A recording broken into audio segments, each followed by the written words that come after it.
میں مبلغ بنوں سنتوں کا، خوب چرچا کروں سنتوں کا، ہو کرم بہر خاک مدینہ۔ الحمدللہ رب العالمین، والصلاة والسلام علی سید المرسلین، اما بعد فاعوذ باللہ من الشیطان الرجیم، بسم اللہ الرحمن الرحیم۔ الصلاة والسلام علیک یا رسول اللہ، وعلی آلک واصحابک یا حبیب اللہ۔ الصلاة والسلام علیک یا نبی اللہ، وعلی آلک واصحابک یا نور اللہ۔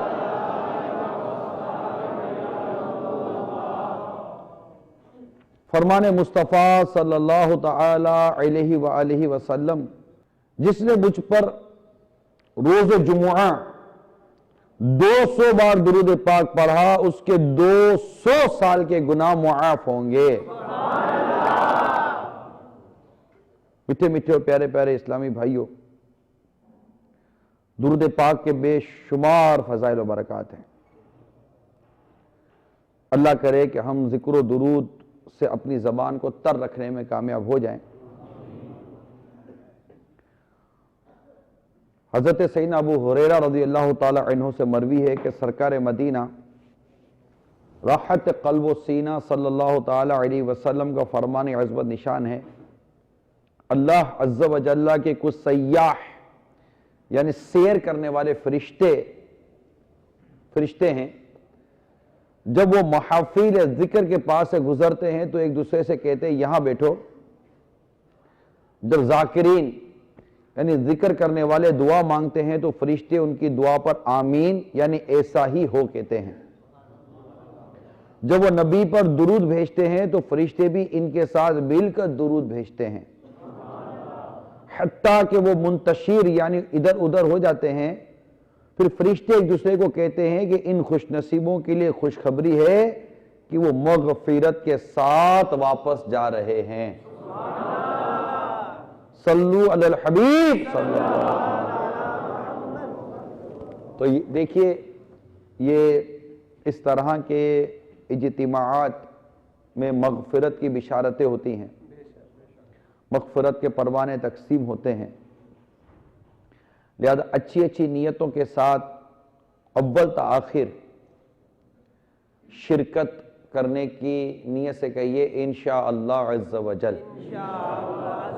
کہ اچھی اچھی نیتوں کے ساتھ بیٹھوں گا، اول تا آخر بیٹھوں گا، اور موبائل فون برائے کرم سوئچ آف کر کے اپنی جیب میں ڈال کے بھول جائیے۔ آپ دور دراز سے سفر کر کر آئیں، وقت نکال کر آئیں، اللہ تعالیٰ آپ کا آنا قبول فرمائے، آپ کی کوششیں قبول فرمائے، اور اس اجتماع کو ہماری مغفرت کا ذریعہ بنائے، ہمارے لیے دنیا اور آخرت کی آسانیوں کا ذریعہ بنائے۔ پلیز موبائل فون رکھتے ہیں، میری مدنی التجا ہے، ریکویسٹ ہے، پلیز یہ کیپچرنگ فوٹو مووی سب بند کر کے صرف اللہ اور اس کے رسول کی رضا کے لیے سر جھکا کر، آنکھیں نیچی کر کے، کہ آنکھیں نیچی رکھنے کی عادت پیدا ہو سکے تو دو زانوں بیٹھ جائیں، جیسا تحیات میں بیٹھتے ہیں نا ایسے دو زانوں بیٹھ جائیے۔ تھک جائیں تو پھر جیسے آپ کو بہتر ہو سے بیٹھ جائیے گا، لیکن جب درس و بیان کی تعظیم کی نیت سے دو زانوں بیٹھیں گے تو امید ہے کہ اس کا بھی ثواب ملے گا۔ تو بڑی تسلی کے ساتھ، دل جمعی کے ساتھ یہ بھی نیت کرے کہ یہاں وہاں دیکھوں گا نہیں، یعنی اس کو دیکھنا نہیں ہے۔ اور کسی ایک عموماً ہو یہی رہا ہے کہ اجتماع میں موبائل فون کی گھنٹی بجتی ہے، اور بدقسمتی سے ہمارے موبائل فونوں میں میوزیکل ٹیون بجتی ہے، اور بڑی بے ہدا قسم کی ٹیون بجتی ہے۔ ہم سے گھبراتا ہے، ادھر بھاگتا ہے ادھر بھاگتا ہے، ہاتھ پکڑتا ہے، یہ جیب میں ہاتھ ڈالتا ہے بند ہو جائے۔ بندوں سے شرماتا ہے، اللہ سے نہیں شرماتا۔ تو برائے کرم اپنے میوزیکل ٹیون بھی اس کو موبائل فون سے نکال دیں گے، یہ بھی ناجائز ہے، گناہ ہے، اور گناہ سے بچنے کا ایک کاش کہ ہمارا ذہن بن جائے۔ تو میری مدنی التجا ہے برائے کرم اپنے موبائل فون کا سوئچ آف کر دیں۔ بعض نہیں مانتے، اب بیان کے دوران جب موبائل کی گھنٹی بجتی ہے نا سب ادھر ادھر دیکھتے ہیں۔ آپ بتائیے کہ آپ کی وجہ سے بیان ڈسٹرب ہوا، سننے والوں کا ذوق متاثر ہوا، ان کی توجہ متاثر ہوئی، آپ کو کیا ملا؟ صرف ایک ضد کہ نہیں بند کرتا۔ تو جب آئی گئے اجتماع میں تو بس آ گئے نا تو اب آ جاؤ، اور توجہ کے ساتھ بیان سننے کی نیت کریں۔ اس نیت کے ساتھ ہو سکتا ہے یہ میری زندگی کا آخری بیان ہو، میں بھی یہ ذہن رکھوں ہو سکتا ہے یہ میری زندگی کا آخری بیان ہو، اس کے بعد مجھے بھی نیکی کی دعوت دینے کا موقع نہ ملے، یہ بیان بھی پورا کر سکوں، میری زندگی کا کوئی بھروسہ نہیں، نہ آپ بیان پورا سن سکیں، آپ کی زندگی کا کوئی بھروسہ نہیں۔ میں بھی نیت کرتا ہوں اعلی کلمت الحق، اللہ تعالیٰ کا کلمہ بلند کروں گا، نیکی کی دعوت دوں گا، برائی سے منع کروں گا، حکمت عملی اور اچھی تدبیر کے ساتھ اللہ کی طرف بلاؤں گا، دعوت اسلامی کے جملہ مدنی کام بشمول مدنی قافلہ مدنی انعامات وغیرہ کی رغبت دلاؤں گا، کہا لگانے اور لگوانے سے بھی بچوں گا۔ صلو علی الحبیب صلی اللہ تعالی علی محمد۔ اب پوری توجہ کے ساتھ ہو سکے تو سروں کو جھکا کر، نگاہوں کو جھکا کر بیان اول تاخیر سننے کی کوشش کیجئے۔ حضرت سیدنا ابراہیم تیمی رحمت اللہ تعالی علیہ اپنے نفس کا محاسبہ کرنے کا انداز بیان کرتے ہوئے کہ نفس کا محاسبہ، نفس کے ساتھ حساب کتاب کہ ہو کیا رہا ہے، فرماتے ہیں ایک مرتبہ میں نے یہ تصور باندھا کہ میں جنت میں ہوں، وہاں کے پھل کھا رہا ہوں اور اس کی نہروں سے مشروب پی رہا ہوں۔ اس کے بعد میں نے یہ خیال جمایا کہ میں جہنم میں ہوں اور تھوہر یعنی کانٹے دار درخت کھا رہا ہوں اور دوزخیوں کا پیپ پی رہا ہوں۔ ان تصورات کے بعد میں نے اپنی نفس سے کہا تجھے کس چیز کی خواہش ہے، جنت کی یا دوزخ کی؟ نفس نے کہا جنت کی، اس لیے میں چاہتا ہوں کہ دنیا میں جا کر نیک عمل کر کے آؤں۔ تب میں نے اپنے نفس سے کہا فی الحال تجھے مہلت ملی ہوئی ہے، یعنی اے نفس اب تجھے خود ہی راہ متعین کرنی ہے، راہ چننی ہے، اس راستے کا انتخاب کرنا ہے تجھے ہی کہ سدھر کر جنت میں جانا ہے یا بگڑ کر دوزخ میں، لہذا اسی حساب سے عمل کر۔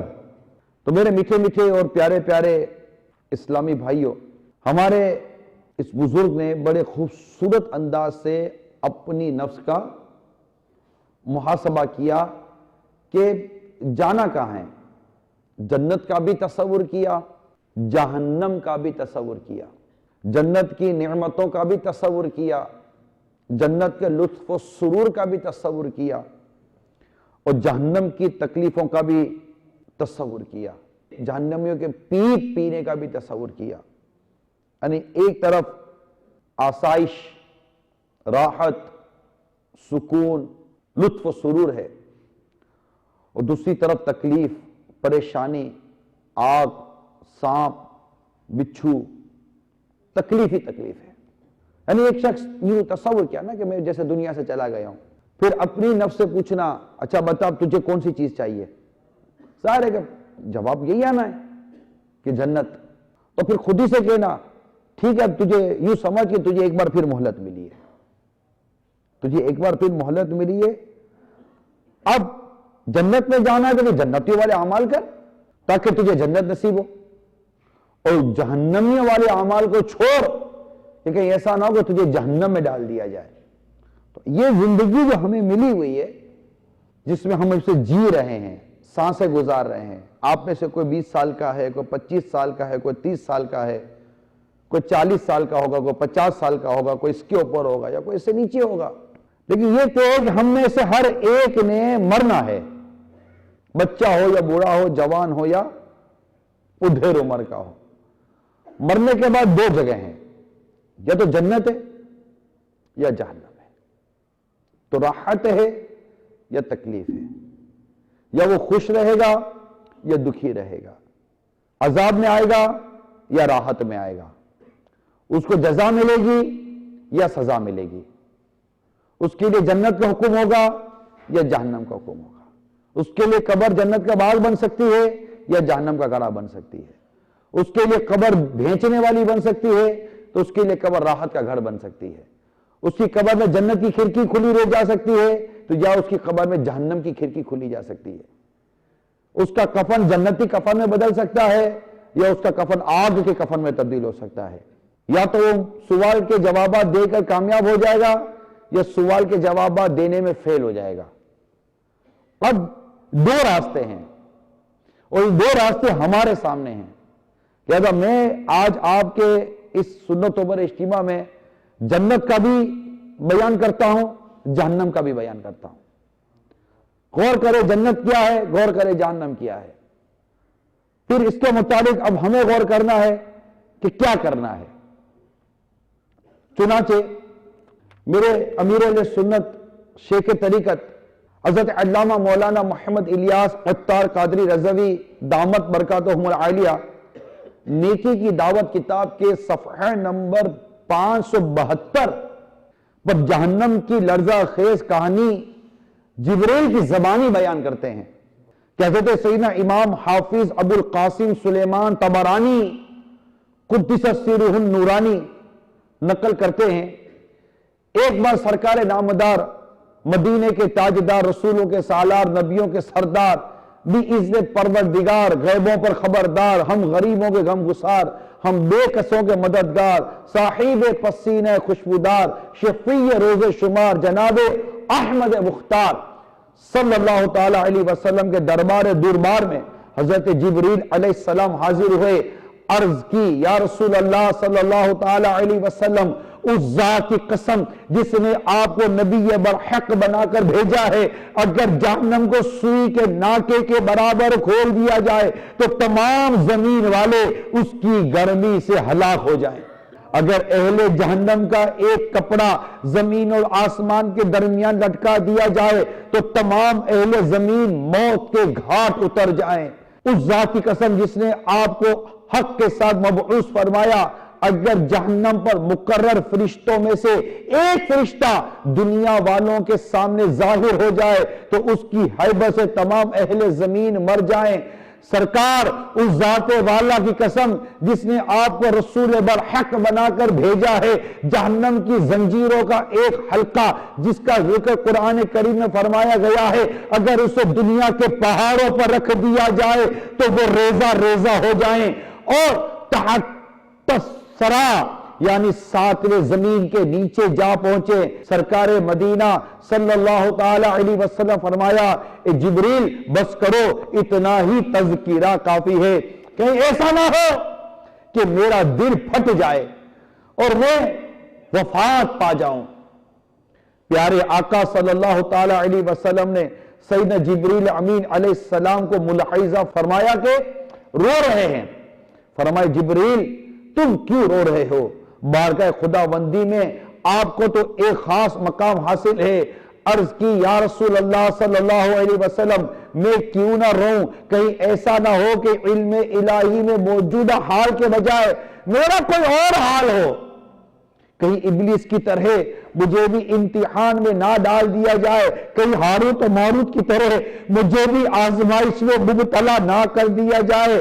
راوی بتاتے ہیں رسول اکرم نور مجسم صلی اللہ تعالی علیہ وآلہ وسلم بھی رونے لگے، سیدنا جبریل امین علیہ السلام بھی رو رہے تھے، دونوں حضرات روتے رہے، آخر کار آواز آئی، اے جبریل، اے محمد علیہ السلام صلی اللہ علیہ وسلم، اللہ تبارک و تعالی نے آپ دونوں کو اپنی نافرمانی سے محفوظ کر لیا ہے۔ سیدنا جبریل امین علیہ السلام آسمانوں کی طرف پرواز کر گئے، مدینے کے تاجور شہنشاہ بحر و بر صلی اللہ علیہ وآلہ وسلم باہر تشریف لائے، بعض انصار صحابہ کرام علیہم رضوان کے قریب سے گزرے جو ہنس اور کھیل رہے تھے، فرمایا تم ہنس رہے ہو، تمہارے پیچھے جہنم ہے، اگر تم وہ باتیں جانتے جو میں جانتا ہوں تو تم تھوڑا ہنستے اور زیادہ روتے، اور تم کھانا پینا چھوڑ دیتے اور پہاڑوں کی طرف نکل جاتے اور خود مشقتیں برداشت کر کے عبادت الہی عز و جل بجا لاتے۔ آواز آئی، اے محمد صلی اللہ تعالی علیہ وآلہ وسلم، میرے بندوں کو مایوس مت کیجئے، میں نے آپ کو خوشخبری دینے والا بنا کر بھیجا ہے اور تنگی کرنے والا بنا کر نہیں بھیجا۔ پس رسول اکرم صلی اللہ تعالی علیہ وسلم نے فرمایا راہ راست پر گامزن رہو، یعنی سیدھے راستے پر چلو اور میانہ روی اختیار کرو۔ میرے میٹھے میٹھے اور پیارے پیارے اسلامی بھائیوں، غور فرمائیے، ہمارے پیارے پیارے آقا مکی مدنی مصطفیٰ صلی اللہ تعالی علیہ وآلہ وسلم معصوم بلکہ سید المعصومین ہو کر بھی، اور جبریل امین علیہ السلام بھی معصوم اور معصوم فرشتوں کے آقا ہونے کے باوجود عذاب جہنم کا تذکرہ چھیڑنے پر خوب خوف رب باری سے گریہ و زاری کر رہے ہیں، اور ایک ہم ہیں گناہ پر گناہ کیے جائیں مگر جہنم کا ہولناک تذکرہ سن کر اب دل لرزے، نہ ہمارا کلیجہ کانپے اور نہ ہی پلکیں بھیگے۔ افسوس، 100 کروڑ افسوس، عذاب جہنم کی خوفناک باتیں سن کر بھی نہ ہمیں پشیمانی آئے، نہ پریشانی، نہ خجالت، نہ ندامت۔ ندامت سے گناہوں کا ازالہ کچھ تو ہو جاتا، ندامت سے گناہوں کا ازالہ کچھ تو ہو جاتا، مجھے رونا بھی تو آتا نہیں، ہائے ندامت سے، ہائے۔ ہمارے بزرگان دین رحمہم اللہ مبین کی حالت یہ ہوتی کہ جہنم کا تذکرہ سن کر یا جہنم کے عذابات کے بیان پر مشتمل قرآنی آیات سن کر بے ہوش ہو جاتے، بلکہ بعضوں کی تو روحیں پرواز کر جاتی۔ چنانچہ حضرت سیدنا منصور بن امامہ رضی اللہ تعالی عنہ فرماتے ہیں، میں سفر حج کے دوران کوفے کی ایک گلی میں ٹھہرا ہوا تھا، اندھیری رات میں کسی ضرورت سے نکلا، ایک گھر سے رقت انگیز مناجات کی کچھ اس طرح آواز سنی، اے میرے پروردگار، تیری عزت اور تیرے جلال کی قسم، میں نے اپنی معصیت میں تیری مخالفت کا ارادہ نہیں کیا، میں نے گناہوں میں تیری مخالفت کا ارادہ نہیں کیا تھا، ہاں اتنا ضرور ہے کہ گناہ کرتے وقت تجھ سے ناواقف بھی نہ تھا، بس مجھ سے گناہ سرزد ہو گیا بولا، اور مجھ پر تیری ڈھیل دینے والی پردہ پوشی نے مجھے گناہ پر دلیر کر دیا، اور میری بدبختی نے گناہ پر میری مدد کی، اور میں اپنی نادانی کے سبب نافرمانی میں مبتلا ہو گیا۔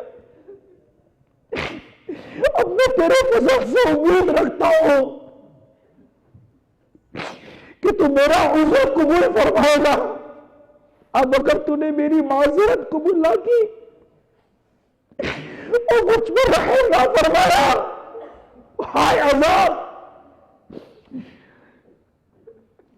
ہائے عذاب میں میرے غم کی درازی۔ جب وہ خاموش ہوا تو میں نے پارہ 28 سورہ تحریم کی 6 آیت کریمہ پڑھی، یا ایھا الذین آمنوا قوا انفسکم واہلیکم نارا وقودها الناس والحجارہ علیہا ملائکۃ غلاظ شداد لا یعصون اللہ ما امرهم ویفعلون ما یؤمرون۔ ترجمہ کنز ایمان، اے ایمان والو اپنی جانوں اور اپنے گھر والوں کو اس آگ سے بچاؤ جس کے ایندھن آدمی اور پتھر ہے۔ اس پر سخت کرے فرشتے مقرر ہیں جو اللہ کا حکم نہیں ٹالتے اور جو انہیں حکم ہو وہی کرتے ہیں۔ آیت مبارکہ پڑھنے کے بعد میں نے ایک شدید چیخنے اور دھڑام پر گرنے کی آواز سنی۔ اس کے بعد خاموشی طاری ہو گئی اور کسی قسم کی ہل جل کی آواز محسوس نہ ہوئی۔ پھر اپنا کام نپٹا کر اپنی قیام گاہ پر واپس آ گیا۔ جب میں صبح اس طرف گیا تو لوگ تعزیت کے لیے جمع تھے اور رونے کی آوازیں آ رہی تھی۔ اسی دوران ایک ضعیف بڑھیا دیکھی جو رو رو کر کہہ رہی تھی، اللہ تعالیٰ میرے بیٹے کے قاتل کو جزائے خیر نہ دے، اس نے میرے بیٹے کو عذاب الہی کیا کہ بیان پر مشتمل آیت کریمہ تلاوت کی جس کی تاب نہ لا کر وہ خوف خدا کے سبب گرا اور فوت ہو گیا۔ حضرت منصور بن امامہ رحمت اللہ تعالیٰ علیہ کہتے اس رات میں نے خواب میں ایک شخص کو دیکھا جو مجھ سے کہہ رہا تھا میں وہی ہوں جس نے آپ کی زبانی سورہ تحریم کی 6 آیت کریمہ کی تلاوت سن کر خوف خدا کے سبب دم توڑا۔ میں نے پوچھا اللہ تعالیٰ نے تیرے ساتھ کیا معاملہ کیا؟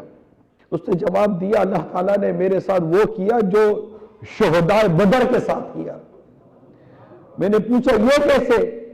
اس نے کہا اس لیے کہ اللہ تعالیٰ نے ان کو کافروں کی تلوار سے شہید کیا اور مجھے اپنی عشق کی تلوار سے، تیرے خوف سے، تیرے ڈر سے ہمیشہ مولا، تیرے خوف سے، تیرے ڈر سے ہمیشہ میں تھر تھر رہوں کانپتا یا الہی، میں تھر تھر رہوں کانپتا یا الہی۔ میٹھے میٹھے اور پیارے پیارے اسلامی بھائیوں، حضرت سید ابو ہریرہ رضی اللہ تعالی عنہ سے مروی ہے سرکار مدینہ راحت قلب و سینہ صلی اللہ تعالی علیہ وآلہ وسلم کا فرمان عبرت نشان ہے۔ اللہ عز و جل نے حضرت جبرائیل علیہ السلام کو بلا کر جنت کی طرف بھیجا اور ارشاد فرمایا کہ جنت اور اہل جنت کے لیے میری تیار کردہ نعمت دیکھ۔ جب حضرت جبرائیل علیہ السلام نے دیکھا تو واپس آ کر عرض کی مجھے تیری عزت و جلال کی قسم جو کوئی اس کے متعلق سنے گا ضرور اس میں داخل ہونے کی کوشش کرے گا۔ تو اس نفس پر گرا گزرنے والی باتوں سے ڈھانپ دیا گیا۔ پھر ارشاد فرمایا دوبارہ جاؤ۔ تو جبریل امین علیہ السلام نے واپس آ کر عرض کی تیری عزت و جلال کی قسم مجھے ڈر ہے کہ اب کوئی بھی اس میں داخل نہ ہو سکے گا۔ پھر حضرت جبریل علیہ السلام کو جہنم کی طرف بھیج کر ارشاد فرمایا دوزخ اور اہل دوزخ کے لیے میرا تیار کردہ عذاب دیکھ۔ جب حضرت جبرائیل امین علیہ السلام نے دیکھا تو عرض کی مجھے تیری عزت و جلال کی قسم کوئی شخص اس میں داخل نہ ہو سکے گا۔ تو اسے نفسانی خواہشات سے گھیر دیا گیا۔ پھر ارشاد فرمایا دوبارہ جا کر دیکھ۔ دوبارہ گئے اور لوٹ کر عرض کی تیری عزت و جلال کی قسم مجھے خوف ہے کہ سبھی اس میں داخل ہو جائیں گے۔ پھر جہنم کو 1000 سال جلایا گیا یہاں تک کہ سفید ہو گئی۔ پھر 1000 سال جلایا گیا تو سرخ ہو گئی۔ پھر 1000 سال جلایا گیا حتیٰ کہ سیاہ ہو گئی۔ اب یہ تاریک رات کی طرح سیاہ ہے۔ حضرت سیدنا ابن مسعود رضی اللہ تعالی عنہ سے مروی ہے کہ نبی پاک صاحب الاولاق صلی اللہ تعالی علیہ وسلم کا فرمان عبرت نشان ہے دنیا کی آگ جہنم کی آگ سے 70 درجے کم ہے، اور اگر اس کو 2 مرتبہ سمندر میں نہ ڈالا گیا ہوتا تو تم اس سے کچھ بھی نفع نہ اٹھا سکتے۔ حضرت سیدنا عبداللہ بن عمر رضی اللہ تعالی عنہ سے مروی ہے کہ نور کے پیکر تمام نبیوں کے سرور 2 جہاں کے تاجور صلی اللہ تعالی علیہ وآلہ وسلم کا فرمان غیب نشان ہے قیامت کے دن جہنم کو لایا جائے گا، اس کی 70,000 لگامیں ہوں گی، ہر لگام کے ساتھ 70,000 فرشتے ہوں گے جو اس کو کھینچ رہے ہوں گے۔ حضرت سیدنا ابو ہریرہ رضی اللہ تعالی عنہ سے مروی ہے، ہم حضور اکرم صلی اللہ تعالی علیہ وسلم کے ساتھ تھے، سرکار مدینہ صلی اللہ تعالی علیہ وسلم نے ایک گرجدار آواز سنی تو ہم سے استفسار فرمایا، کیا تم جانتے ہو کہ یہ آواز کیسی تھی؟ ہم نے عرض کی اللہ عز و جل اور اس کے پیارے حبیب صلی اللہ علیہ وسلم بہتر جانتے ہیں۔ تو آپ صلی اللہ علیہ وسلم نے ارشاد فرمایا، یہ ایک پتھر تھا جس کو 70 سال پہلے جہنم میں پھینکا گیا تھا اور اب تک اس میں گر رہا تھا، یہاں تک کہ اب اس کی تہ میں پہنچ گیا۔ 70 سال پہلے ایک پتھر جہنم میں پھینکا گیا اور اب جا کر یہ جہنم کی تہ میں پہنچا۔ کیا بنے گا؟ کبھی سوچا ہے؟ اللہ نہ کرے، اللہ نہ کرے، گناہوں کے سبب جہنم میں ڈال دیے گئے، بنے گا کیا؟ حضرت سیدنا ابو ہریرہ رضی اللہ تعالی عنہ سے مروی ہے کہ سرکار مدینہ صلی اللہ تعالی علیہ وسلم نے ارشاد فرمایا، جب اہل دوزخ کو دوزخ کی طرف ہانکا جائے گا تو جہنم ان سے سختی سے پیش آئے گی اور ان پر ایسی بھڑکے گی کہ کسی ہڈی پر گوشت نہ رہنے دے گی، یہاں تک کہ کونچوں تک جا پہنچے گی۔ حضرت سیدنا قتادہ رضی اللہ تعالی عنہ فرمایا کرتے تھے، لوگوں کیا تم میں اس کی طاقت ہے؟ کیا تم جہنم کی آگ برداشت کر سکتے ہو؟ اے لوگوں، اللہ کی اطاعت تمہارے لیے اس سے بہت آسان ہے، لہذا تم اس کی اطاعت کرو۔ ہم فرما برداری سے بھاگ گئے، اطاعت سے دور ہٹ گئے، ہم جہنم کی طرف دوڑے چلے جا رہے ہیں۔ ہم بھول رہے ہیں کہ اگر اللہ ناراض ہوا اور ہمیں جہنم کی آگ میں ڈال دیا گیا تو ہمارا بنے گا کیا؟ ہم موت کو بھول گئے، ہم قبر کو بھول گئے، ہم جہنم کی وحشت کو بھول گئے، ہم جہنم کی دہشت کو بھول گئے، جہنم کی آگ کو بھول کر بیٹھے ہیں، ہم قبر کو بھول کر بیٹھے ہیں، ہم بہت کچھ بھول کر بیٹھے ہیں۔ میٹھے اور پیارے اسلامی بھائیوں، ہم نافرمانی پر اترے ہوئے ہیں، ہم نے نافرمانی کے انجام پر کبھی غور نہیں کیا۔ حضرت سیدنا حسن بصری علیہ رحمت اللہ القوی فرماتے میں نے ایک رات قبر اور موت کے متعلق خوب غور کیا تو اسی رات میں نے خواب دیکھا کہ گویا میں قبرستان میں ہوں، مردے اپنی قبروں میں اس حال میں ہیں کہ ان کے بستر بچھے ہوئے ہیں اور ان کی بھینی بھینی خوشبو پھیلی ہوئی ہے۔ میں نے پوچھا یہ کون ہیں؟ مجھے بتایا گیا یہ فرما بردار ہیں جو قیامت تک اللہ کے خاص فضل و کرم میں رہیں گے۔ میں نے پوچھا نافرمان کہاں ہیں؟ تو بتایا گیا زمین نے انہیں دہشت کی تاریکیوں میں دھسا دیا، اب نہ تو وہ دیکھ سکتے ہیں نہ ہی دکھائے جائیں گے۔ نیک اور بدکار دونوں میں فرق یہ ہے کہ ایک کے لیے دنیا قید خانہ اور قبر آزادی ہے، دوسرے کے لیے دنیا آزادی اور قبر قید خانہ ہے۔ انہوں نے دنیا میں خود کو تھکا کر وصال کی حلاوت اور وجدان کی راحت پائی ہے، کانوں کو ناپسندیدہ باتوں سے بند کر کے نظریں جھکاتے ہوئے جمال خدا بندی کا مشاہدہ کیا اور محبت الہی کا جام پی کر مدہوش ہو گئے۔ ہم بہت زیادہ نافرمانی میں مبتلا ہو کر ان تمام تر مدنی پھولوں کو، ان تمام تر باتوں کو، قبر و حشر کی باتوں کو، جہنم کی ہولناکیوں کو میٹھے اسلامی بھائیوں بھول کر بیٹھے ہیں۔ ہم یہ بات بھول کر بیٹھے ہیں کہ قبر یا تو جنت کے باغوں میں سے باغ ہے یا جہنم کے گڑھوں میں سے گڑھا ہے۔ ہم بھول گئے کہ موت کے وقت ہمارا کیا بنے گا، ہم بھول گئے۔ قبر کے سوال جواب نہ دے سکے تو ہمارا کیا بنے گا، میٹھے اسلامی بھائی ہم بھول گئے۔ ہم نافرمانی پر نافرمانی کیے چلے جا رہے ہیں، اللہ کو ناراض کرنے والے اعمال کیے جا رہے ہیں۔ ذرا سوچئے، غور سے سوچئے کہ جسے اس قدر جہنم کی ہولناکیاں بتائی جائیں، جسے اس قدر جہنم کا عذاب بیان کیا جائے، جسے اس قدر موت اور قبر کی وحشتوں کا بیان کیا جائے، ڈرانے کا بیان کیا جائے، کیا وہ گناہ کی طرف جائے گا؟ اس کے اندر نیکی کی رغبت اور نیکی کی محبت پیدا نہیں ہوگی؟ وہ اس بات کی کوشش نہیں کرے گا کہ میں آنے والی جو تکلیفیں ہیں، آنے والی جو پریشانیاں ہیں، آنے والی جو مصیبتیں ہیں، میں ان سے اپنے آپ کو بچانے کی کوشش کروں۔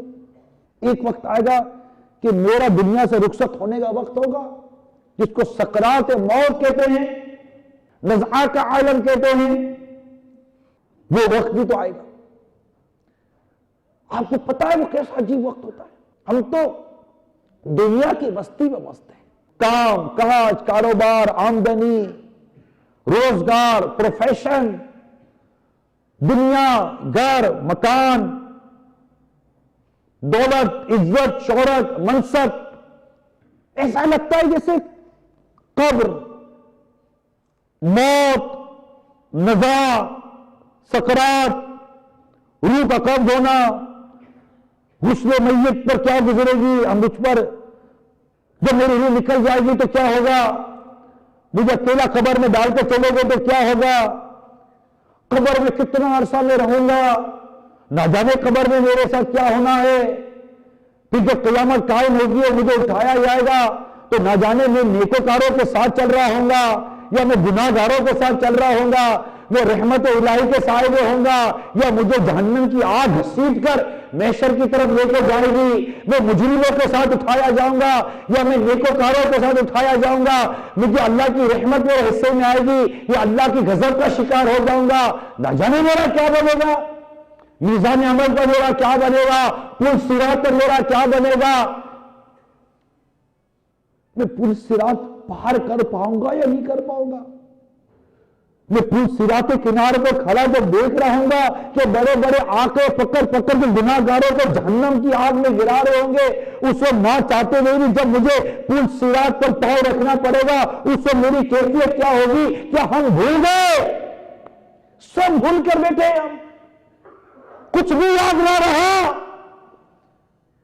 اس قدر دنیا کی محبت، دنیا کی چاہت، دولت کی محبت، دولت کی چاہت، گناہوں کی لذت، فلموں کی لذت، گانوں کی لذت، غیبت کی لذت، چغلی کی لذت، فلموں ڈراموں کی لذت، بدنگاہی کی لذت، جوئے کی لذت، بدکاری کی لذت، گناہوں کی لذت اس قدر غالب ہو گئی کہ جہنم اور قبر کی تکلیفوں کو بھول گئے، نزاع کی تکلیفوں کو بھول گئے، سکرات کی تکلیفوں کو بھول گئے، روح نکلنے کی تکلیفوں کو بھول گئے، گناہ گاروں کے ساتھ جو سلوک ہونا ہے اس سلوک کو بھول کر بیٹھے ہو۔ تمہیں کیا ہو گیا ہے اے میرے پیارے میٹھے اسلامی بھائیوں، تمہیں کیا ہو گیا ہے، تمہیں کیا ہو گیا ہے؟ تم فلمیں دیکھتے ہو، تمہیں کیا ہو گیا ہے؟ تم شرابیں پیتے ہو، تمہیں کیا ہو گیا ہے؟ تم بدکاریاں کرتے ہو، تمہیں کیا ہو گیا ہے؟ تم اپنی نگاہوں کو حرام سے بھر رہے ہو، تمہیں کیا ہو گیا ہے؟ ذرا سوچو کیا ہو گیا ہے؟ عذاب قبر سے مرتے نہیں، ہمیں کیا ہو گیا ہے؟ عذاب جہنم سے مرتے نہیں، ہمیں کیا ہو گیا ہے؟ روح قبض ہونے کی تکلیف سے مرتے نہیں، ہمیں کیا ہو گیا ہے؟ ذرا سوچو ہمیں کیا ہو گیا ہے؟ یہ کون سی دنیا کی محبت کا انجیکشن لگ گیا ہے جو ہمارا بدن سن ہو گیا ہے، ہمارے جذبات سن ہو گئے ہیں، ہمارے احساسات سن ہو گئے ہیں، ہم سن کر بھی نہیں سن رہے، ہم سمجھ کر بھی نہیں سمجھ رہے، ہم دیکھ کر بھی نہیں دیکھ رہے، ہم کسی صورت ماننے کو تیار ہی نہیں ہے، ہم بدلنے کو تیار ہی نہیں ہے۔ یہ بے باکی کیسی، یہ جرأت کیسی، یہ ہمت کیسی ہے؟ یہ ہمت نہیں ہے، یہ حماقت ہے، حماقت ہے، یہ حماقت ہے، یہ ہمت نہیں ہے۔ ایک موت کا جھٹکا ساری ہمت کو ملیا میٹ کر کے رکھ دے گا، ایک موت کا جھٹکا پڑے گا نا۔ وہ سورت ملک الموت علیہ السلام کی جو گناہ گاروں کی روح قبض کرتے وقت آپ جس صورت میں آتے ہیں، ارے وہ صورت دیکھ کے تو ابراہیم علیہ السلام بے ہوش ہو گئے، ہمارا کیا بنے گا؟ اس قبر کا حال کہ جس کے بیان سن کر عثمان غنی رضی اللہ تعالیٰ عنہ جنتی صحابی ہیں، ظلم رحم ہیں، آقا کی دو شہزادیاں جن کے نکاح ہو رہی، جن کے بارے میں آقا فرماتے عثمان اب جو عمل کرے اس کو کوئی عمل نقصان نہیں پہنچائے گا، وہ عثمان غنی رضی اللہ تعالیٰ عنہ قبر کا حال سن کر روتے ہیں. ہم نہیں روتے، ہمارے اندر ہلچل پیدا نہیں ہوتی، ہمارے رونگٹے کھڑے نہیں ہوتے، ہمیں پسینے نہیں چھوٹتے، ہماری آنکھیں نہیں بہتی، دل نہیں لرزتا، خوف خدا کی کیفیت کا اظہار نہیں ہوتا.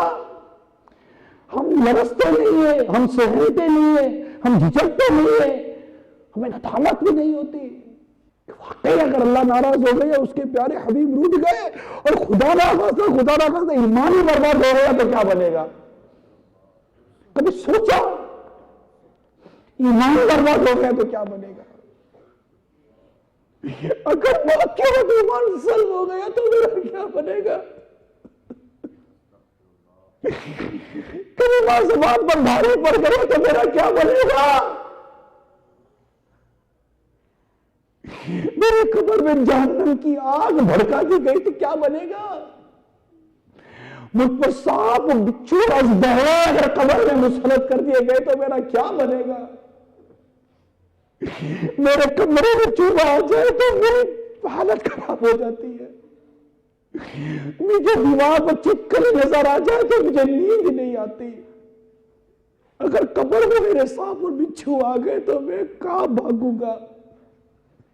میں تو مر چکا ہوں، میری روح نکل چکی ہے، میں حرکت نہیں کر سکتا. وقت نظر آ رہا ہے، عقل میری سلامت ہے. کوئی کیڑا میرے گال میں گھس رہا ہے تو کوئی کیڑا میرے ناک میں گھس رہا ہوگا، کوئی کیڑا میرے کان میں گھس رہا ہوگا تو کوئی کیڑا میرے ہونٹوں کو کھا رہا ہوگا. آہستہ آہستہ میرا جسم قبر میں گل رہا ہوگا. آئے میں کچھ نہیں کر سکتا. آئے میرے اعمال، آخر ہمیں قبر کی یہ وحشتناک باتیں کیوں نہیں تڑپاتی جو کہ ابھی ہماری روح قبض نہیں ہوئی؟ ابھی ہمارے پاس مہلت ہے، ابھی سانسیں آ رہی ہے، توبہ کا دروازہ کھلا ہے، رحمت الہی پکارتی ہے، آجا میرے بندے معافی مانگ لے، توبہ کر لے، گناہوں سے باز آ جا، نافرمانی سے باز آ جا، سچی توبہ کر لے، تیرے سارے گناہ بخش دیے جائیں گے، تجھے معاف کر دیا جائے گا. آ جاؤ میرے رب کے بندو، آ جاؤ. اللہ تم پر رحم کرے، اللہ ہم سب پر رحم کرے، اللہ ہم سب کو نیکی کی توفیق دے، اللہ ہماری قبر کو جنت کا باغ بنا دے. ہم سے نہ سردی برداشت ہوتی ہے نہ گرمی برداشت ہوتی ہے. لال میঘ سے ہم ڈرتے ہیں، کیڑے مکوڑوں سے ہم ڈرتے ہیں، مچھر کا ڈنگ ہم سے برداشت نہیں ہوتا. قبر میں سانپ بچھو کے ڈنگ کیسے برداشت کریں گے؟ گھر میں چولہا جلاتے ہوئے ڈر لگتا ہے، گرم پتیلی پکڑتے ہوئے ڈر لگتا ہے، شاور میں گرم پانی تیز آ جائے تو چیخ نکل جاتی ہے. جہنم کی آگ کیسے برداشت ہوگی؟ جہنم کا کھولتا پانی کیسے برداشت ہوگا؟ جہنمیوں کا پینا پڑ گیا تو کیا بنے گا؟ اللہ نہ کرے اگر جہنم کی آگ کے جوتے پہنا دی گئی تو کیا بنے گا؟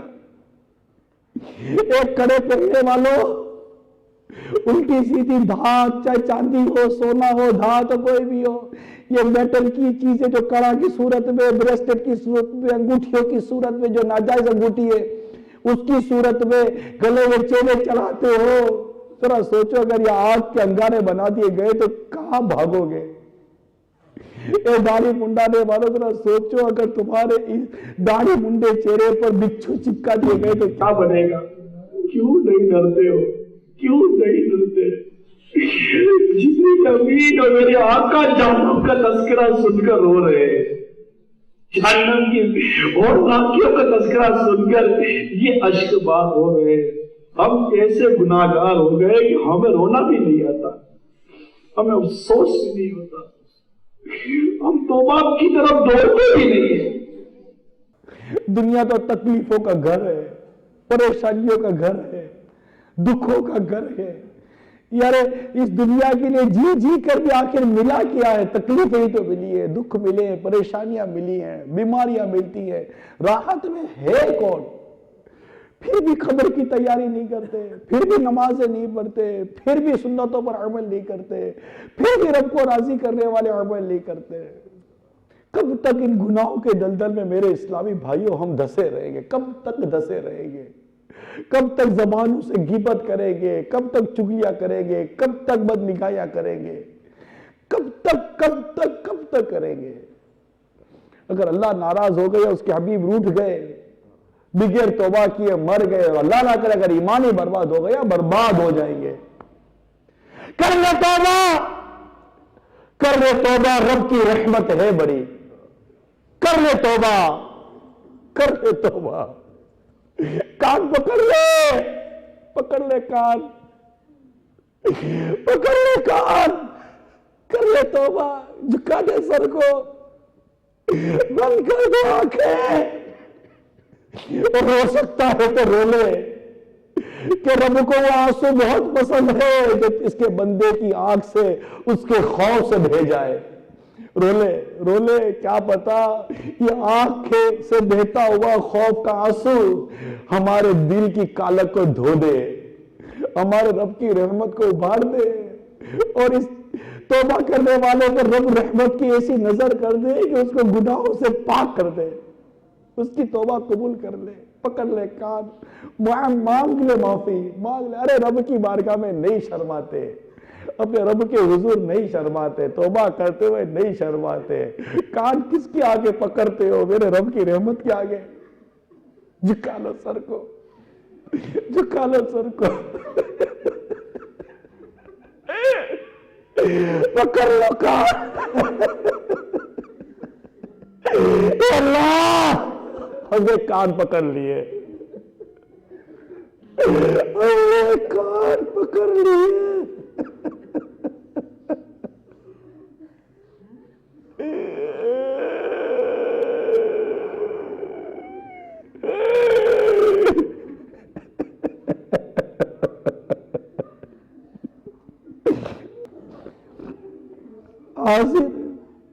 آگے آگے تیرے باغے مجرم آگے، اللہ آگے نہ، تو ہم سے ناراض نہ ہو، ہم آگے، ہم آگے ہاتھ جوڑتے، اللہ ہاتھ جوڑتے،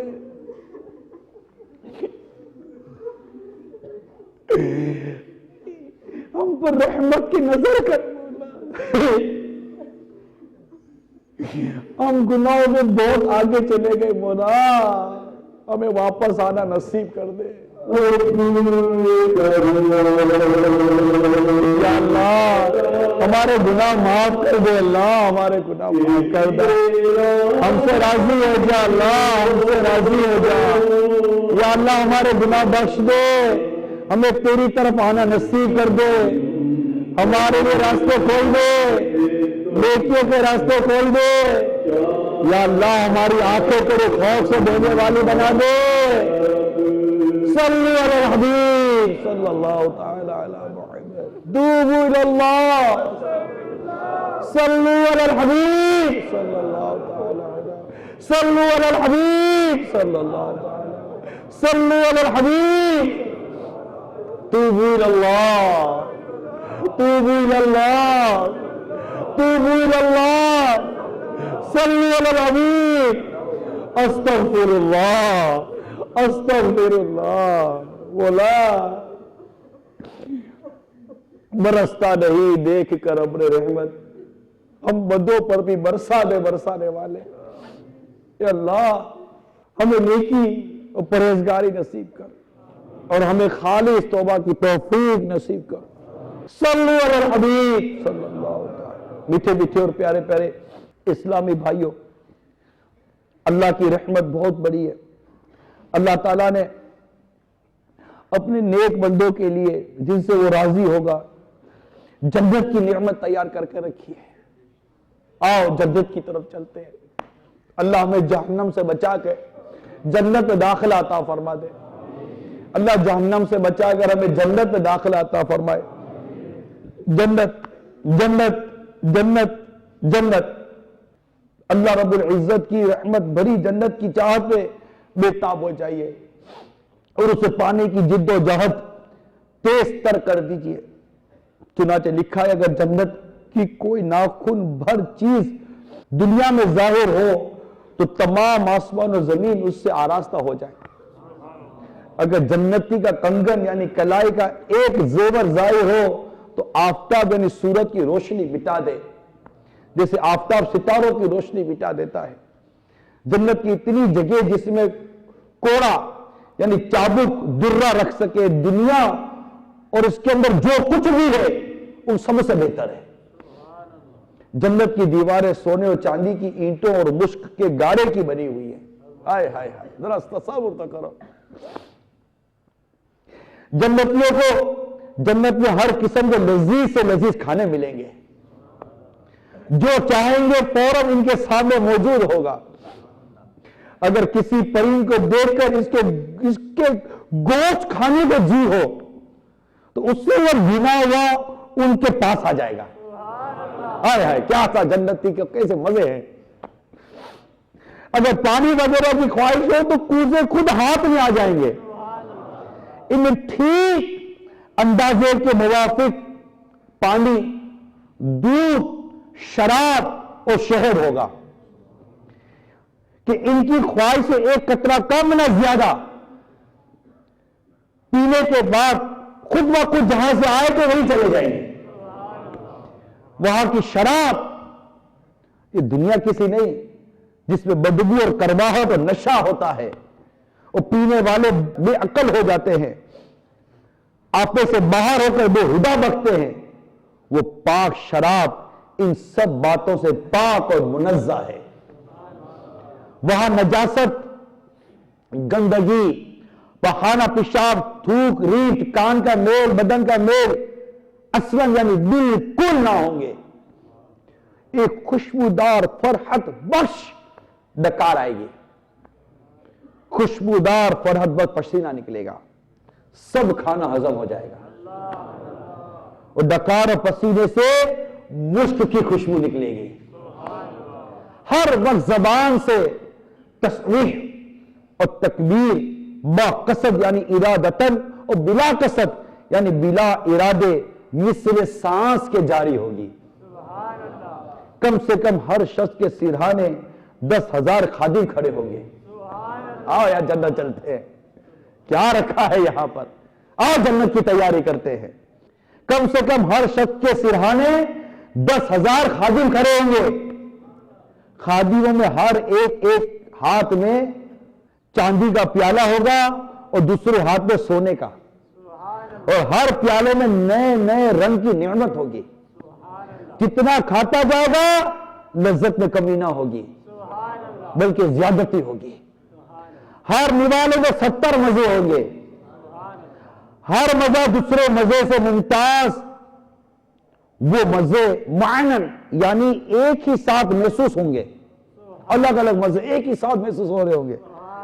ایک کا احساس دوسرے سے معنی یعنی روکنے والا نہ ہوگا. ہر ایک کے مزے برابر برابر مل رہے ہوں گے.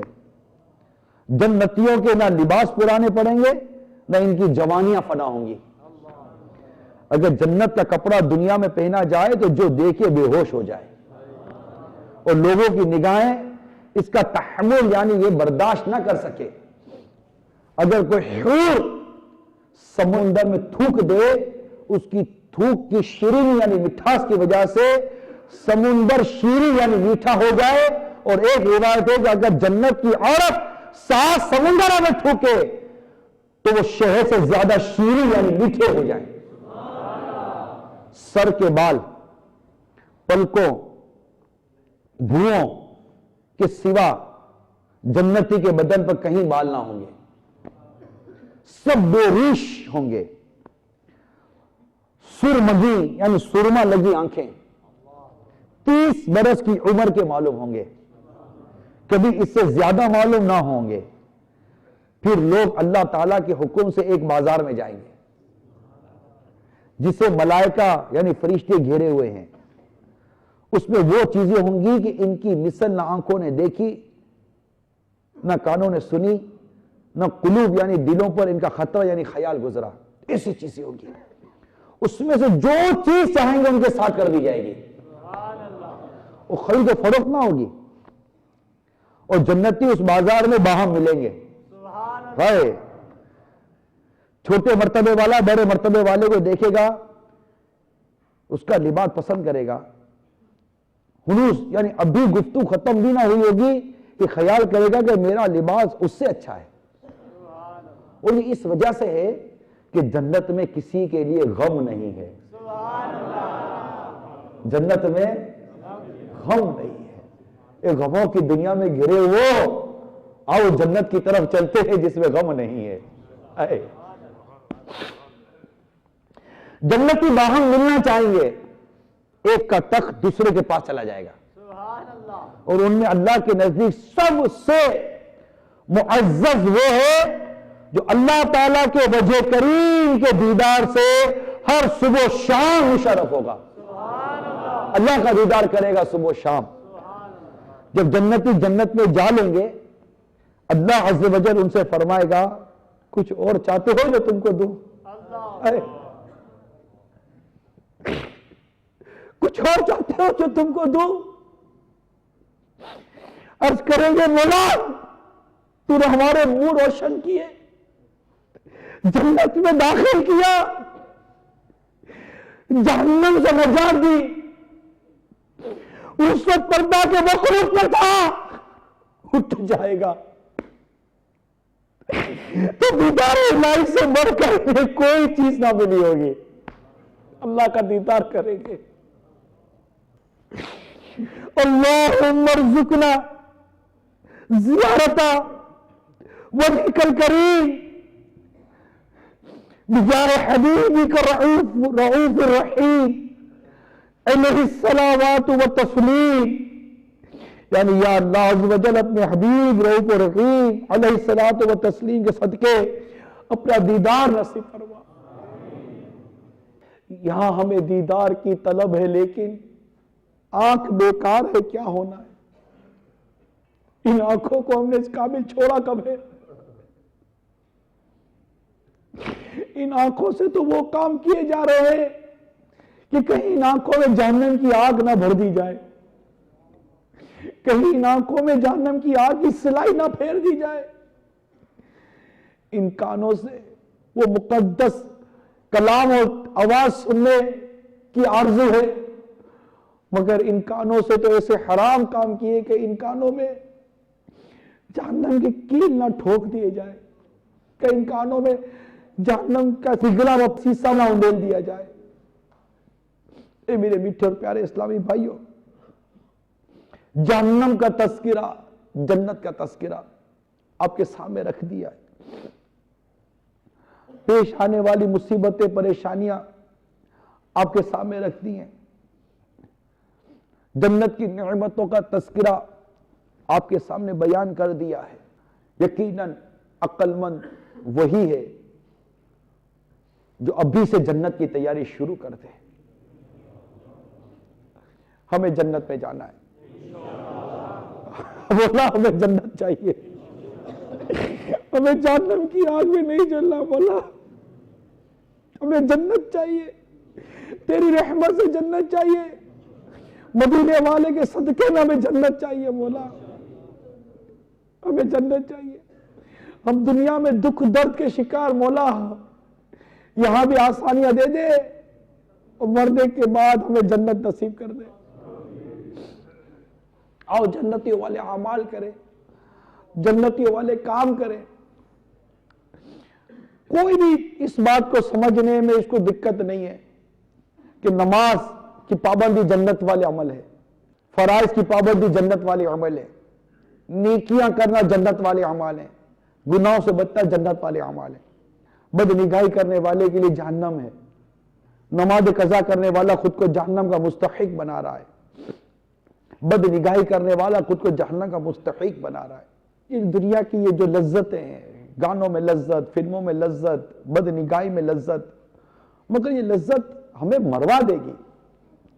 نفس سے لڑنا سیکھیں ہم, ان میں لذت نہ ڈھونڈیں, ان کی تکلیفوں کو محسوس کریں. اللہ کی فرما برداری میں جو لذت ہے اس کی نافرمانی میں تو تکلیف ہی تکلیف ہے. ہماری سوچ تبدیل ہو گئی ہے. نیکی کرے, پرہیزگاری کرے. ایک بزرگ رحمت اللہ تعالی علیہ نے 40 سال تک اللہ کی عبادت کی. ایک بار دعا کی, یا اللہ تیری رحمت سے مجھے جو کچھ جنت میں ملنے والا اس کی کوئی جھلک دنیا میں بھی دکھا دے. ابھی دعا جاری تھی کہ یکدم محراب شک ہوئی, اور اس میں سے ایک حسینہ اور جمیلہ حور برآمد ہوئی. اس نے کہا تجھے جنت میں مجھ جیسی 100 حوریں عنایت کی جائیں گی, جن میں ہر ایک کی 100 خادمائیں اور ہر خادمہ کی 100 کنیزیں ہوں گی, اور ہر کنیز پر 100 ناظمائیں یعنی انتظام کرنے والیاں ہوں گی. یہ سن کر وہ بزرگ خوشی کے مارے جھوم اٹھے. اس سوال کیا کہ کیا کسی کو جنت میں مجھ سے زیادہ بھی ملے گا؟ جواب ملا اتنا تو ہر اس عام جنتی کو ملے گا جو صبح و شام استغفر اللہ العظیم پڑھ لیا کرتا ہے. کیسی رب کی رحمت ہے دیکھو یار. اس رب کی نافرمانی کرنا جو 3 بار صبح و شام پڑھنے والے کے لیے ایسی جنت کی نعمتیں تیار کی رکھی ہیں, اس رب کی نافرمانی کرے نہ. ہمیں رب کی نافرمانی نہیں کرنی چاہیے, اور ہم آج سے توبہ کرتے ہیں آج کے بعد اپنے رب کی نافرمانی نہیں کریں گے. نیت کرو آج کے بعد اپنے رب کی نافرمانی نہیں کریں گے, بس نہیں کریں گے. ہمیں جنت چاہیے, آیا مدینہ جنت جائیں گے انشاءاللہ.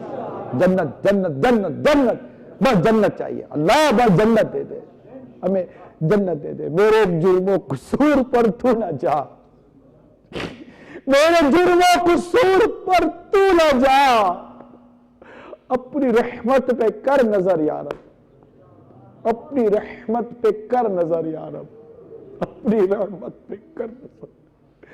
گدا بھی منتظر ہے خود میں نیکوں کی دعوت کا, رضا بھی منتظر ہے خلد میں نیکوں کی دعوت کا. گدا بھی منتظر ہے خلد میں نیکوں کی دعوت کا.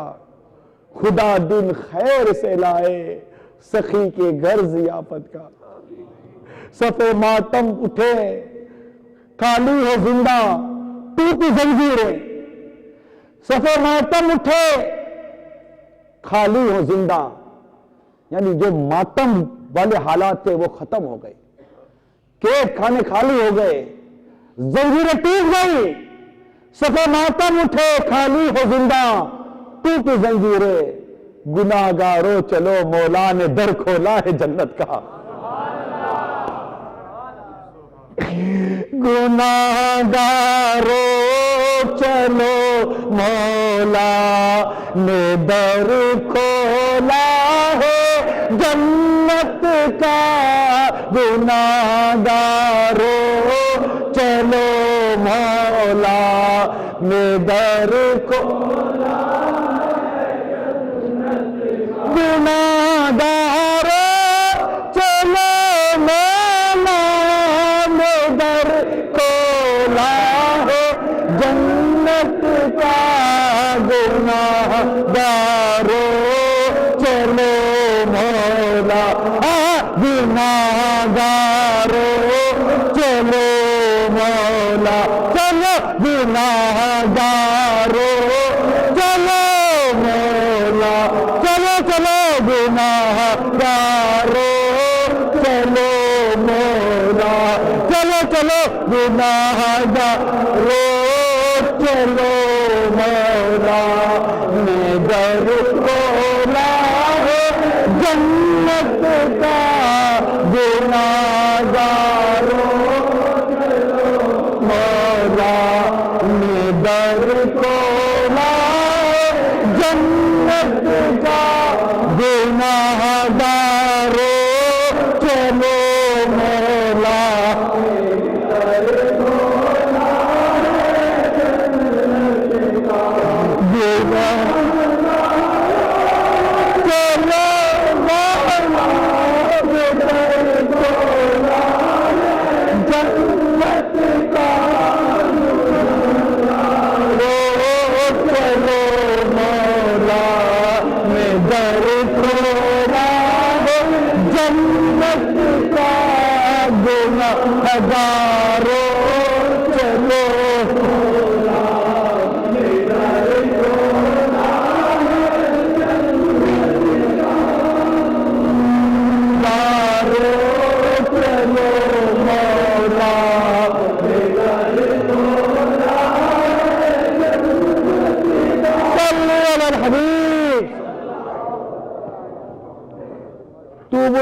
میٹھے میٹھے پیارے پیارے اسلامی بھائیوں، اللہ تعالی ہم سب کو جنت کی نعمت عطا فرمائے، جہنم کی آگ سے اللہ تعالی ہم سب کو محفوظ فرمائے، اور ہم سب کو ان اعمال کو بجا لانے کی رب کریم توفیق عطا فرمائے جس سے ہمیں جنت نصیب ہو جائے، جنت کی نعمتیں نصیب ہو جائیں، جنت کی راحتیں نصیب ہو جائیں۔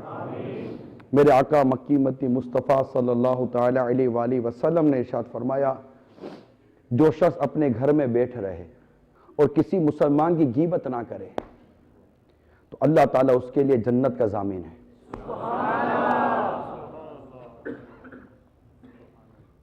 کر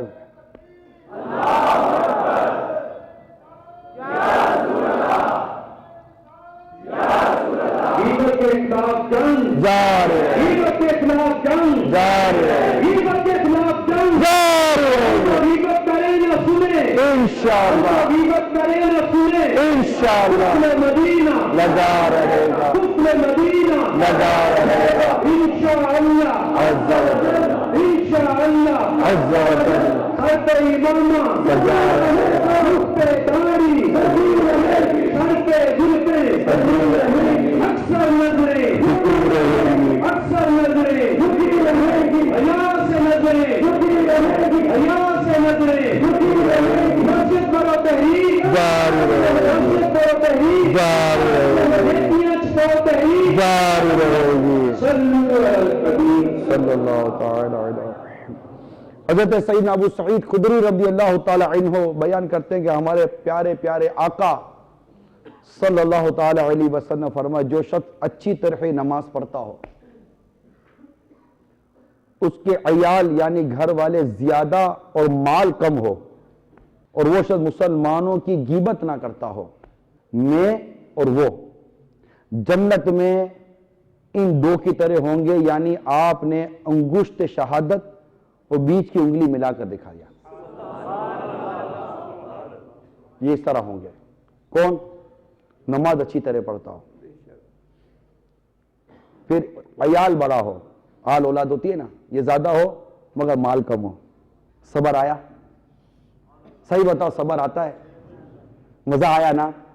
ایک تکلیف، پریشانی، ٹینشن کم ہوتا ہے کیا یار؟ ٹھیک ہے تکلیف ہے، انعام تو دیکھو، کرم تو دیکھو، ٹھیک ہے مصیبت ہے، پریشانی ہے، دکھ ہے، مگر عنایت ہے تو دیکھو یار، وہ تو دیکھو یار۔ دنیا تو جیسے تیسے گزر جائے گی، بس آقا کا پڑوس مل جائے یار، آقا کا پڑوس مل جائے۔ تو جو شخص اچھی طرح نماز پڑھتا ہو، اس کے عیال یعنی گھر والے زیادہ ہوں اور مال کم ہو، اور وہ شخص مسلمانوں کی غیبت نہ کرتا ہو، تو جنت میں سرکار صلی اللہ تعالی علیہ وسلم اور وہ ایسے ہوں گے۔ آقا صلی اللہ علیہ وسلم نے یہ انگلی کا اشارہ کیا، دونوں انگلیاں ایسے ساتھ۔ اتنی پیاری جنت کی بشارت ہے۔ غیبت سے بچنا ہے، نمازوں کی پابندی کرنی ہے، اسی طرح اور گناہوں سے بچو اور نیکیوں کی طرف آ جائیے۔ اب نیکیوں کی طرف آ جائیں گے، ٹھیک ہے؟ اب ہم نے اپنے لیے نہ جہنم کی آگ والے کام کرنے ہیں، نہ قبر و حشر کی سختی والے کام کرنے ہیں۔ ذہن بنتا ہے نا؟ اس کے لیے اپنے اندر تبدیلی لائیے۔ اللہ کرے ہمارا دل نرم ہو، نماز کا وقت آئے جھرجھری آ جائے، بے چینی آ جائے، یار نماز پڑھ۔ کوئی لاکھ آپ کو گناہ کی طرف بلائے، برائی کی طرف بلائے، منع کر دو یار، تو مجھے جنت چاہیے۔ ایک مشہور واقعہ ہے، خلاصہ میں عرض کر رہا ہوں کہ عورت کسی نوجوان کو گناہ کی طرف بلاتی تھی، اپنی طرف بلاتی وہ نظریں جھکا کر، آنکھوں قفل مدینہ لگا کر گزر جاتا، کبھی اس کی طرف دیکھتا نہیں، مگر وہ عورت مسلسل اس کے پیچھے پڑی رہی۔ ایک دن کچھ قدم بھیکے اور وہ چلا اس عورت کے گھر کی دہلیز کی طرف۔ جیسے ہی پہنچا، خوف خدا نے غلبہ کیا اور قرآن پاک کے کچھ ارشاد یاد آئے، گش کھا کے بے ہوش ہو کر زمین پہ گر گیا۔ عورت پریشان ہو گئی، اب کیا کروں؟ اس نے اس نوجوان کو اٹھوا کر اسے گھر کے باہر رکھوا دیا۔ بوڑھا باپ پریشان تھا کہ بیٹا اب تک آیا نہیں، ورنہ مسجد سے سیدھا گھر آ جاتا تھا۔ دروازہ کھلا تو بیٹا باہر بے ہوش، گھر میں لائے، ہوش آیا، باپ نے واقعہ پوچھا، بچہ سچا تھا، اچھا تھا، سچ بتا دیا۔ جیسے سچ بتایا، واقعہ سنایا، پھر خوف خدا کا غلبہ ہوا، اور اب کی بار ایسا غلبہ ہوا کہ اس کی روح نکل گئی، خوف خدا سے اس کا دم نکل گیا۔ والد صاحب نے راتوں رات تجہیز و تکفین وغیرہ، تدفین وغیرہ کے انتظام کر لیے۔ فاروق اعظم رضی اللہ تعالیٰ عنہ کو صبح پتہ چلا، اس نوجوان کی پہچانتے تھے، نیک تھا، اب گھر تشریف لائے، تعزیت وغیرہ کی، پھر اس کی قبر پر تشریف لے گئے، اور وہاں پر کھڑے ہو کر آپ کو پورا واقعہ پتہ چل گیا تھا کہ کس طرح اس کے دم نکلا۔ آپ نے اس نوجوان کی قبر پر کھڑے ہو کر سورہ رحمان کی آیت تلاوت کی، وَلِمَنْ خَافَ مَقَامَ رَبِّهِ جَنَّتَانِ، کہ جو اللہ کے حضور کھڑے ہونے سے ڈرا اس کے لیے 2 جنتیں ہیں۔ قبر سے نوجوان کی آواز آتی ہے، امیر المومنین مجھے میرے رب نے 2 جنت عطا کر دی۔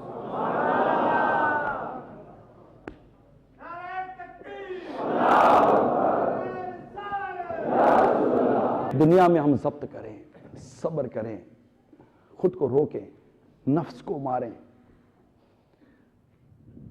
اور لذتوں کو ختم کر دینے والی چیز موت کو یاد کریں۔ حدیث میں موت کو یاد کریں کہ اگر اللہ نہ کرے شراب پیتے پیتے مر گئے، حرام روزی کماتے کماتے مر گئے، جھوٹ بولتے بولتے مر گئے، بد نگاہی کرتے کرتے مر گئے، فلم دیکھتے دیکھتے مر گئے، جوا کھیلتے کھیلتے مر گئے، کیسے ہوگا؟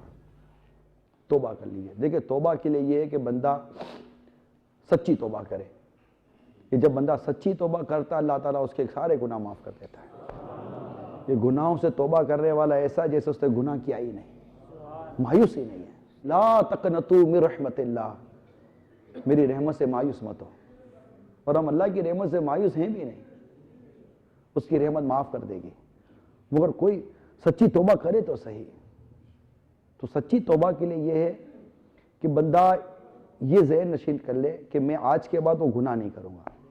میں مثال دیتا ہوں، ایک شخص نے کڑے پہنے، یہ لوہے کے کڑے جو ہے نا، میں نے کہا بہت پہنتے ہیں نوجوان، اس لیے میں بار بار اس کو ہائی لائٹ کرتا ہوں، بہت کڑے پہنتے ہیں، بریسلیٹ پہنتے ہیں، انگوٹھی۔ یاد رکھیے کہ مرد کے لیے کون سی انگوٹھی جائز ہے یہ سن لیجئے، ایک چاندی کی انگوٹھی جس کا وزن 4.5 ماشے سے کم، اور ایک پتھر لگا ہوا ہو، ایک سے زائد بھی نہ ہو اور خالی بھی نہ ہو، صرف یہی انگوٹھی مرد کے لیے ایک جائز ہے، اس کے علاوہ ناجائز ہے۔ کوئی چین نہیں پہن سکتا، چاہے چاندی کی ہو، دھات کی ہو، میٹل کی، کوئی نہیں پہن سکتا، سونا وغیرہ یا کچھ بھی نہیں پہن سکتا، کڑا بھی نہیں پہن سکتا۔ اب ایک شخص چاہتا ہے کہ میں اس طرح کی ناجائز انگوٹھی سے توبہ کرتا ہوں، میں اس طرح کے کڑوں سے توبہ کرتا ہوں، میں اس طرح کی چین سے بھی توبہ کرتا ہوں، مثال دے رہا ہوں، تو پہلے وہ چین اتارے تو صحیح، کڑا نکال کے رکھ تو دے، انگوٹھی اتار تو دے، اور اللہ رب کی بات کہ یا اللہ میں نے اتار دیا، میں اب توبہ کرتا ہوں کہ آج کے بعد میں یہ نہیں کروں گا۔ یہ ہوئی اس کی سچی توبہ، اللہ اس کے گناہ معاف فرما دے گا۔ تو مجھے بعض اوقات ملتے ہیں کہ جناب یہ مدینے کا ہے، یہ فلاں بیماری کا ہے، یہ فلاں اس کا ہے، ایسی کوئی دلیل نہیں ہے۔ مدینے سے اگر کوئی ایسی چیز ملی ہے جو کہ ناجائز ہے تو مدینے کی چیز نہیں چلے گی، مدینے والے کی شریعت چلے گی۔ اگر کوئی مدینے سے معاذ اللہ کو فلم دیکھے گا تو کوئی مدینے میں فلم دیکھنا جائز تھوڑی ہو جائے گا، مدینے والے کی شریعت دیکھنی ہے۔ بعض کہتے ہیں جناب بیماری ہے اس لیے پہنا ہے، یہ چیزیں نہیں ہیں، ربڑ کی چیزیں آتی ہیں، دھاگے کی چیزیں آتی ہیں، میٹل جائز نہیں ہے، لہذا اس کو اتار دیجئے، ضد مت کریں۔ بعض اسلام میں ضد کرتے ہیں، آپ کی ضد آپ ہی کو نقصان پہنچائے گی، آپ کی ضد آپ کو میں یہ نہیں کہتا کہ آپ پہنتے ہیں آپ پہنتے ہیں، میں اب جرنل بات کر رہا ہوں، ہر سننے والا ضد نہ کرے۔ ہم کہتے ہیں داڑھی رکھ لو، ایک مٹھی داڑھی رکھنا یہ واجب ہے، اور سرکار کا عاشق بھی کیا داڑھی منڈاتا ہے؟ کیوں؟ عشق کا چہرے سے اظہار نہیں ہوتا۔ ایک مٹھی داڑھی واجب ہے، منڈانا حرام ہے۔ یہ منڈا ہوا چہرہ لے کر قبر میں آقا کو کیسے منہ دکھائیں گے؟ سوچئے، ضد مت کیجئے۔ دنیا کی محبت نے ہم کو تباہ کر دیا۔ ایک مٹھی پوری داڑھی کی نیت ہو، نہ ایک مٹھی سے گھٹے نہ منڈے، اور آج تک جو داڑھی منڈا ہے اس کی توبہ بھی کر لیں۔ تو اب یہ سچی توبہ یہ ہوتی ہے نا کہ آدمی گناہ چھوڑنے کا ارادہ کرے اور اس گناہ پر نادم ہو، افسوس اور ندامت بھی ہو، اور وہ گناہ نہ کرنے کا پکا ارادہ ہو، تو یہ ہے سچی توبہ، خالص توبہ، توبۃ نصوح جس کو کہتے ہیں۔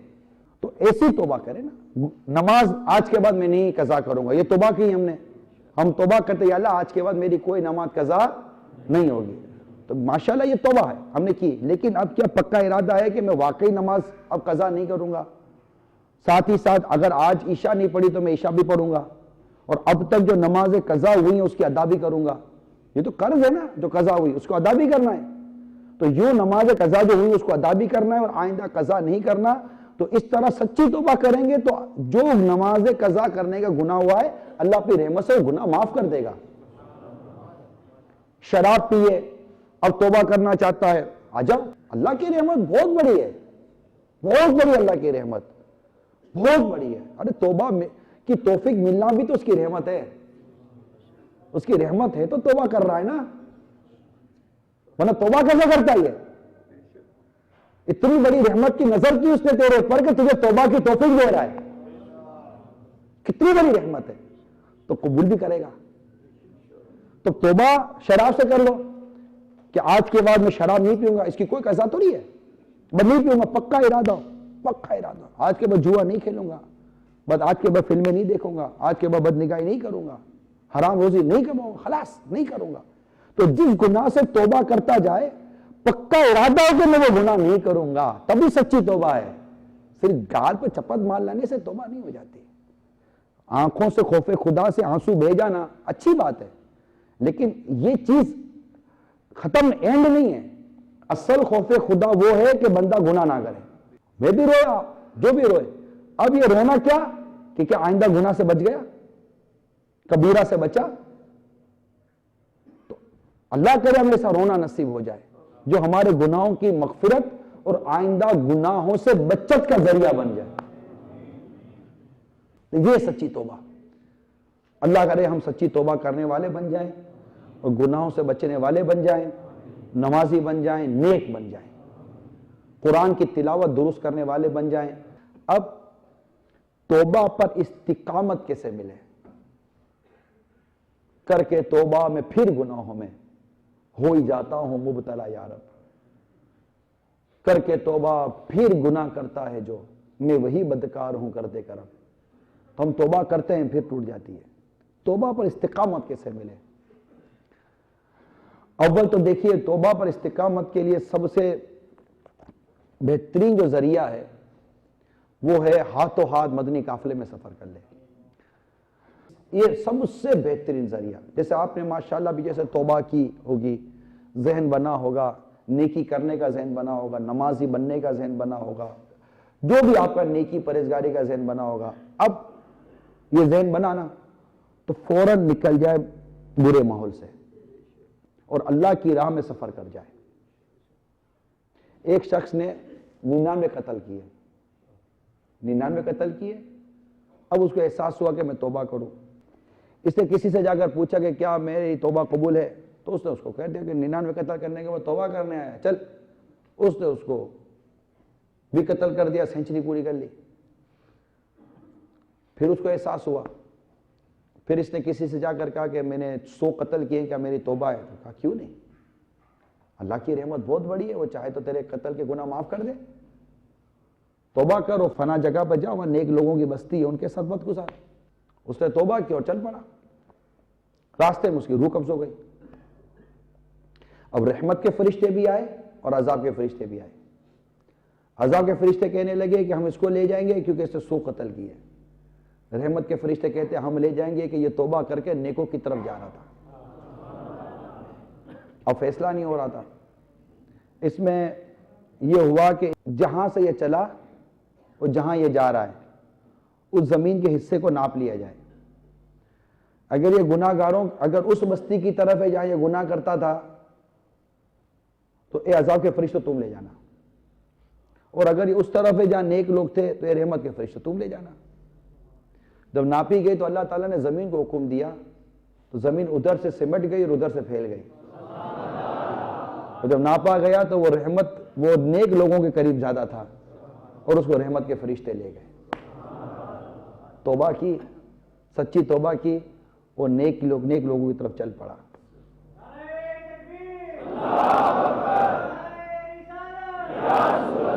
تو اب ہم بھی الحمدللہ توبہ کرتے ہیں, ہمارا بھی زہر بنتا ہے, لیکن پھر اسی ماحول میں, اسی صحبت میں, اسی گیدرنگ میں چلے جاتے ہیں, اسی جگہ پہ جا کر بیٹھ جاتے ہیں جہاں گندگیوں کا ڈھیر ہوتا ہے. پھر سے ہم گناہوں میں ملوث ہو جاتے ہیں, گناہوں میں مبتلا ہو جاتے ہیں. تو میرا ناقص مشورہ میرے تمام اسلامی بھائیوں کو یہ, پلیز اپنی قبر و آخرت کی بہتری کے لیے, علم دین سیکھنے کے لیے اور راہ جنت پر چلنے کے لیے, اللہ کی رحمت پانے کے لیے, اصلاح امت کے درد کے لیے, اور مجھے اپنی اور ساری دنیا کے لوگوں کی اصلاح کی کوشش کا جذبہ پانے کے لیے مدنی قافلوں میں سفر کرو. ہے کوئی جو 3 دن کے مدنی قافلے میں سفر کی نیت کرتا ہوا, تو سچی نیت وہی ہے جو دل میں ہے کہ میں انشاءاللہ نیت کرتا ہوں کہ میں 3 دن کے مدنی قافلے میں سفر کروں گا. کون نیت کرتا, ہاتھ اٹھائیے. سچی نیت کریں, غلط نیت نہ کریں کہ میں انشاءاللہ نیت کرتا ہوں کہ میں مدنی قافلے میں سفر کروں گا. اچھا یہ ہو گئے. اگلے ماہ کی کوئی نیت کرتا ہے 3 دن, اسی طرح اگلے ہفتے کی کوئی نیت کرے, اس کے اگلے ہفتے کی نیت کرے. تو یہ نیت کریں کہ میں انشاءاللہ اس ہفتے میں, جیسے کل بھی ہاتھوں سفر کر لیں, اگلے ہفتے سفر کر لیں, اس کے اگلے ہفتے سفر کر لیں, یوں سب کے سب نیت کریں کہ میں مدنی قافلے میں سفر کروں گا. یہ آپ کے لیے ابھی کچھ بھاری ہے, لیکن ایک مرتبہ مدنی قافلے میں سفر کر کے دیکھیے, انشاءاللہ سب آسانی ہو جائے گی. اسی طرح مدنی انعامات کا رسالہ رکھ لیں, فکر مدینہ کریں روزانہ. یہ تو کوئی پرابلم ہی نہیں ہے, 2 5 10 منٹ کا کام ہے. رسالہ کھولیں اور جو اچھے کام کیے ٹک کریں, اور جو کام نہیں کر سکے 0 لگا دیں, اور نیت کریں کہ میں آئندہ وہ کام اب کروں گا. تو انشاءاللہ مدنی انعامات کا رسالہ یہ بھی نیک بنانے کا نسخہ ہے. یہ تو گھر بیٹھے آپ بالکل 2 5 منٹ کے اندر کر سکتے ہیں. اس کے لیے کوئی آپ کو زیادہ وقت دینے کی حاجت نہیں ہے. انشاءاللہ تعالیٰ سب صحیح ہو جائے گا. اس سے اب دنیا کی مشکلیں بھی آسان ہوتی ہیں, اخروی مشکلات بھی امید آسان ہو جائیں گی. اللہ ہم سب کو عمل کرنے کی توفیق عطا فرمائے, اور ہم سب کو مدنی چینل دیکھنے والا بنائے. مدنی چینل دیکھتے رہیے, مدنی چینل دیکھتے رہیے, مدنی چینل دیکھتے رہیے, اور صرف مدنی چینل دیکھتے رہیے تاکہ گناہوں سے بچ سکے. ہم ایک مدنی بہار سناتا ہوں. آپ ہی کے یہاں یونان میں اسپروپیرگوس کے کوئی اسلامی بھائی بیان دیتے ہیں کہ میرے دوست کے بیان کا خلاصہ, جس کا نام بھی بتایا خالد حسین, وہ وہیں رہتے ہیں جن کا ابھی نام لیا. کہتے ہیں مجھے کافی عرصے سے گلے کی تکلیف تھی, میں اس کی وجہ سے کافی پریشان تھا, یہاں تک کہ آپریشن تک کروانے کا سوچ رہا تھا, لیکن آپریشن سے بہت ڈر لگتا تھا.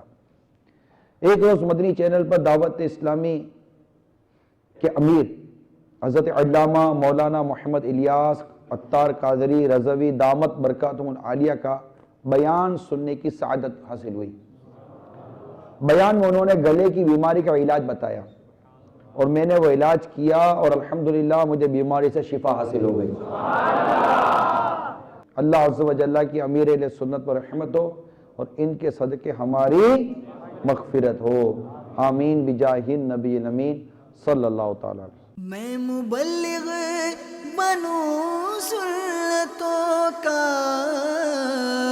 خوب چرچا کروں سنتوں کا, ہو کرم بہر خاک مدینہ.